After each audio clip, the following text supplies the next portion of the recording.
Welcome to this World Academy presentation of the Free Trade Agreements discussion. Free trade agreements is a very detailed subject matter that is often the core root of false declarations, misinterpretation, and ends up being a compliance liability for a lot of companies. First of all, anytime an importer can bring goods into the United States at a reduced rate of duty or free of charge, it becomes a very attractive option for importers. Because most importers are very interested in, again, reducing the cost to their bottom line. Most companies who have a logistics department that are tasked with ensuring that there isn't an excessive amount of unforeseen expenses in their supply chain normally are tasked with trying to minimize, the expenses in that supply chain, and they're trying to make it more efficient, more cost effective. So that's a goal of every logistics, process, every logistics person in their daily task. So when you have a company who sits back and says, my landed cost is X, but because of my sourcing options, I may be able to reduce that landed cost even greater if, in fact, I can demonstrate that my goods qualify for a free trade agreement or special tariff treaty program, which are synonymous. That becomes very attractive to them. And as a common practice, most companies simply just use whether or not the goods were exported from that country into the United States, or their peripheral definition of what they think origin is for that commodity. And if those goods are exported into the United States from their understanding of origin from that particular country, they assume the goods qualify for the free trade agreement. Free trade agreements are very, very, very specific. When two countries agree that they're going to come to a bilateral understanding, there are months, sometimes years of negotiation.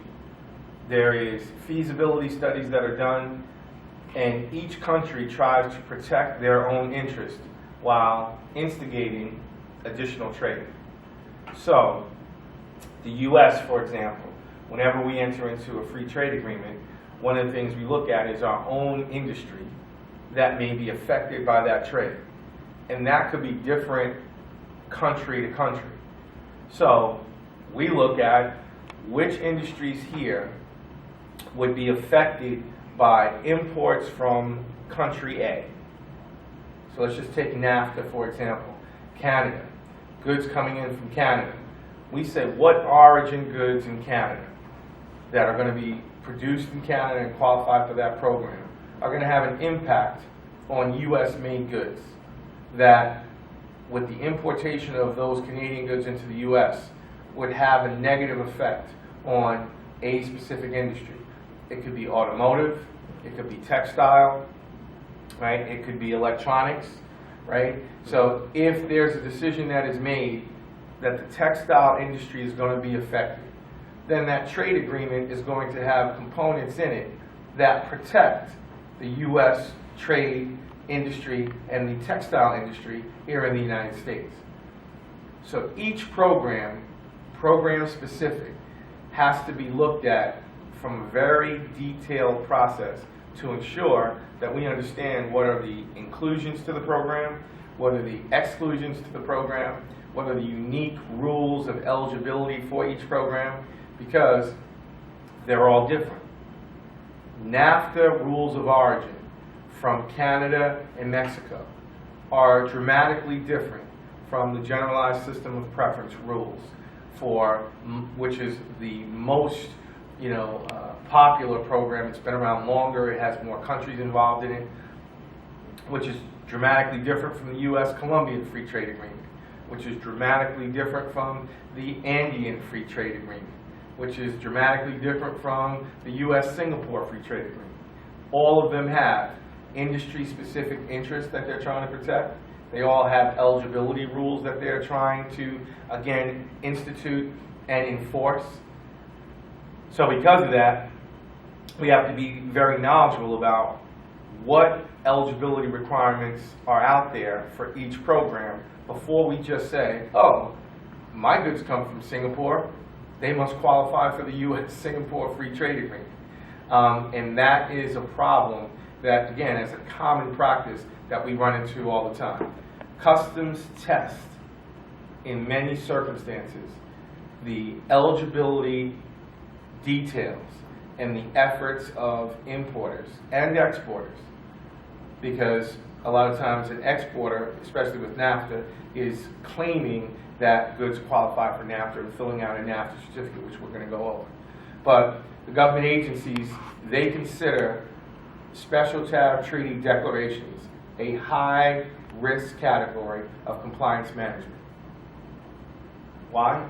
Because their statistics say that 7 out of 10, 70% of all the claims that they review in not just NAFTA, but across the board, contain basic eligibility errors in the verification of whether or not those goods qualify. Of that 70%, they say almost 100% of that effort that contains that basic error in the quantification ends up in the goods not meeting eligibility. That's a huge number. They have not policed special tariff treaty program declarations the way that they should. We are in a very automated society. However, Customs, in their liquidation process, admits that they did a poor job over the past decade of ensuring that NAFTA, GSP, the most common eligibility requirements, are in fact valid. They would rely on what's called a NAFTA desk audit in order for an affirmation to take place whether or not a company met eligibility requirements. They would send out a separate verification form to an importer to say, here, fill this out to prove that your declarations over the past 2 years have met quantifications. And it would be at that point, for that small number, that they would find out your goods aren't eligible for NAFTA, that you've made false NAFTA claims. And really, speaking about Canada and Canadian customs, they are the ones who brought to our attention this high volume of misdeclared goods because their revenue was being affected on U.S. exports going into Canada. And Canadian customs said they did audits on the eligibility requirements of those declarations presented to them. And though they had a NAFTA certificate of origin, when they started asking questions like who filled out the NAFTA certificate and what basis of determination did you come up with the fact that this qualifies for NAFTA, most of those claims, again, 70% of ended up being not eligible. So they initiated this investigation on Canadian importers. But what do you think the number one response from most Canadian importers were? We received a NAFTA certificate of origin from an exporter in the United States. So Canadian customs went to U.S. customs and said part of the NAFTA agreement between our two countries is that we will help each other enforce efforts or demonstration of non-compliance. So Canadian customs has now instigated U.S. customs to go after U.S. exporters who present false NAFTA claims on special tariff treaty programs that qualify for NAFTA. It's resulted in a lot of revenue for both countries. The same effort was put in place in Mexico. So now the U.S. Customs goes down to Mexico and says, we have a thought that maybe U.S. exporters are incorrectly filling out NAFTA claims. However, we also have a thought that Mexican exporters are filling out NAFTA claims incorrectly, shipping them into the United States.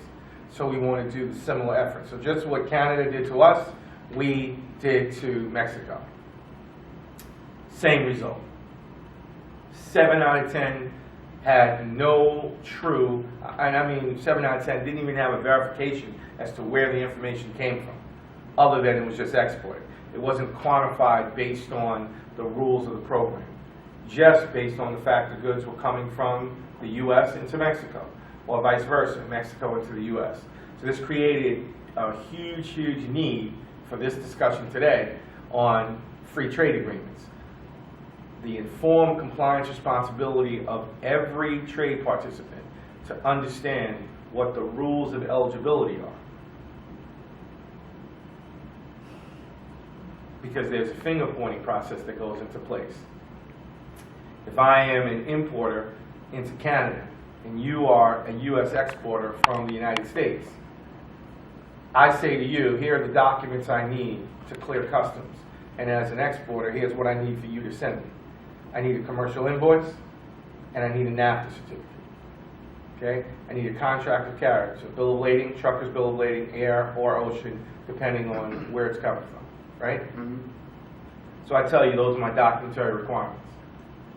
You are selling to me. I am your customer.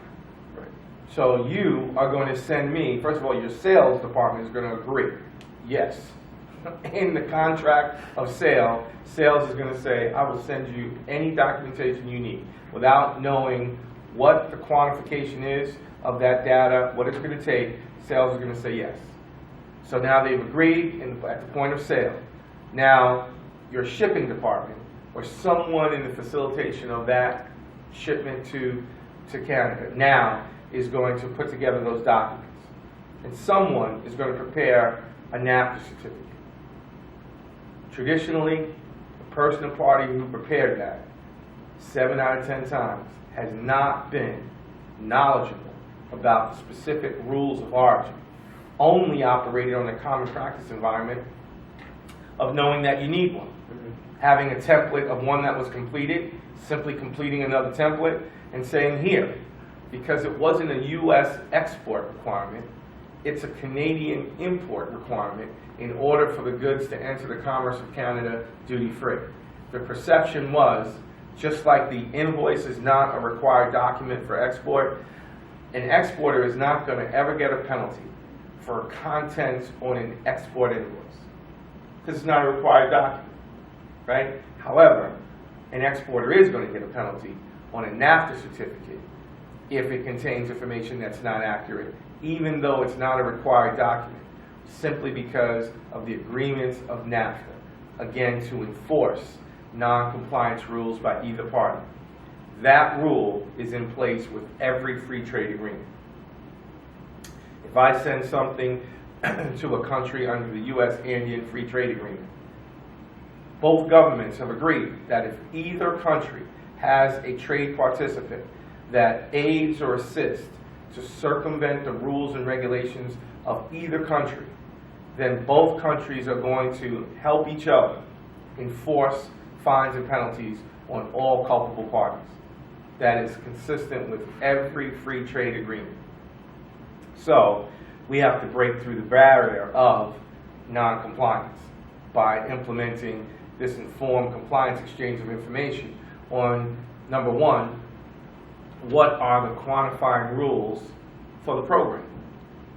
And the only way you're going to know that is to read specifically each program, because each program has a different set of qualifying rules. I would love to tell you, here is a shortcut to free trade agreements. A cheat sheet, a study enhancer. It doesn't exist. Unfortunately, you're going to have to go in the details of each trade agreement. There are similarities in the structure on how it's presented in the general notes of the harmonized tariff schedule, right? But that's it. There are differences in valuation requirements. There are differences in how different industries are treated within each free trade agreement. There are differences in how we quantify exclusions to that treaty and exclusions, again, which are a culmination of months and years of back and forth negotiation in order to come up with the concept of what would be an instigator to promote trade. And that's what free trade agreements are. Free trade agreements are, under the concept that duties, fees, and taxes present a barrier for countries to be able to trade. So if they were to reduce the rates of duty between the two countries to allow trade participants to now import from a particular region or country for less money, then that would promote purchases from that country. And if it was a bilateral agreement and trade was reduced on both sides, that it would promote export from one country, right, to the other, and purchases, again, from that country back into that commerce. So the theory is it would help both countries. It's the devil of the details that holds up most trade agreements. Because, again, both countries are looking to protect their interests.